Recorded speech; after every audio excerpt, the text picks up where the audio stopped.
By 1600, the Atlantic world was in the making.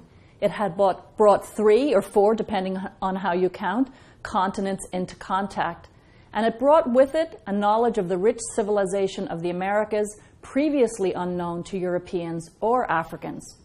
It produced a knowledge of the diversity of life so great it spawned new debates on the nature of the human, on the divine origin of all peoples, their potential unity, and obvious differences.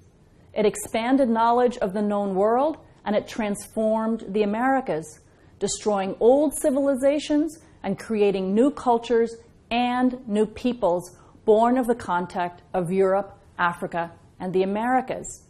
The encounter produced populations quite literally new to the world in the 16th century, like the men portrayed in this incredible painting of 1599, Los Mulatos de Esmeraldas, a father and 2 sons, leaders of an Afro-Indian community and governors of a region in Ecuador, Esmeraldas.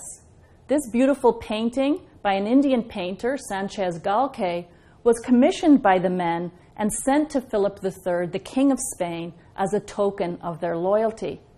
In the new world of the Americas, there was an enormous amount of intermarriage and concubinage, which means that we can literally talk about the emergence of new peoples.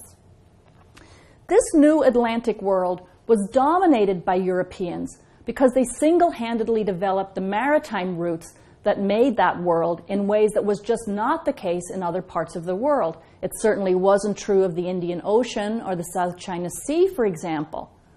But if it was Europeans who dominated this world, as we have seen for the crucial first 2 centuries, those Europeans were Iberians, and by 1600, especially the Spanish.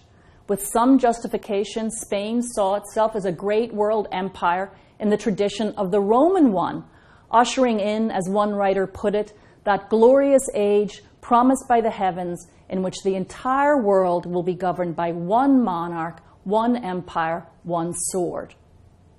The British, who would end up dominating the part of this new Atlantic world that we will go on to study, like to date their epoch of greatness from the reign of Elizabeth I. But clearly, as you can already tell, this was wishful thinking. But you can see those aspirations and also the nature of the competition with Spain in the front illustration of this book by John Dee, a man working for Queen Elizabeth. Dee set out a vision of a maritime empire, asserting English territorial claims in the New World. The book, in fact, might be the first to use the term British Empire. And when you look at that image, you can see the Queen standing in the prow of a ship called Europa, showing her as a liberator of the Americas from the Spanish yoke. But at the opening of the 17th century, the English and the French were really still relegated to the role of pirates on the high seas, attempting to siphon off some of the enormous riches of the Indies, the gold and silver that belonged to Spain. Iberian possessions in the New World set the standard by which everything else was judged and mostly found wanting.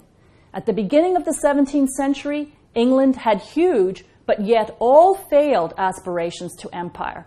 It was a late and marginal entrant in the power play of empires that defined the new Atlantic world.